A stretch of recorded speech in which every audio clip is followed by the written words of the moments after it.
Welcome back. Thanks for staying with us. With Zimbabwe's economy on a downturn for nearly 2 decades, marked by shortages of cash and food, hyperinflation, economic sanctions imposed by the U.S. government in 2001 have taken their toll on ordinary citizens. And with next year's election fast approaching, President Emmerson Mnangagwa's ruling ZANU-PF government faces an uphill battle. Monica Mutsvangwa is the Minister of Information, Publicity and Broadcasting Services. She speaks to Africa Today's Hugo Rabatika about the sanctions and Harare's economic recovery plans. The illegal sanctions, they are illegal. They are not justified. The institution, which is the United Nations, never imposed sanctions on Zimbabwe. These are illegal sanctions which were meant to strangle the revolutionary government, so that the people can then say, no, we want to go back to Rhodesia. Remember, this is a country which the black people of this country took it upon themselves to fight for it. And this is a revolutionary party which has got principles and values of upholding human rights, of making sure that everybody is given an opportunity to vote, of making sure that we all build our country together. You and me have got a lot of work to do in this country. Now, sanctions came in illegal, and we know what it has caused, even within families. Because Zimbabweans, as educated as they are, they obviously had to leave to look for better opportunities.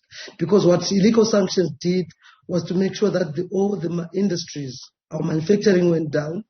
There were no jobs for our fathers. There were no jobs for our youth. The equipment, we couldn't even get new equipment into our industries. Those debilitating results which were brought about by these sanctions, illegal sanctions imposed on our country, is there for everybody to see. I told you, it started from the families, breaking families. It started from industry closing. You know, countries who had been our traditional business partners decided to just leave everything and dump everything. They didn't want any equipment. We now have obsolete equipment in most of our industries. We're not allowed to buy.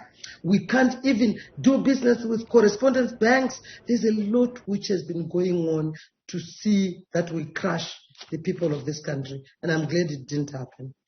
Well, now, it's been 21 years, Minister, since the DSTV was instituted, right? So for all intents and purposes, it is unlikely in the foreseeable future that the U.S. government may reverse those sanctions or eradicate the sanctions, if you will. So what is the plan for Harare? Like I said, government, the people of this country, we have started thinking outside the box.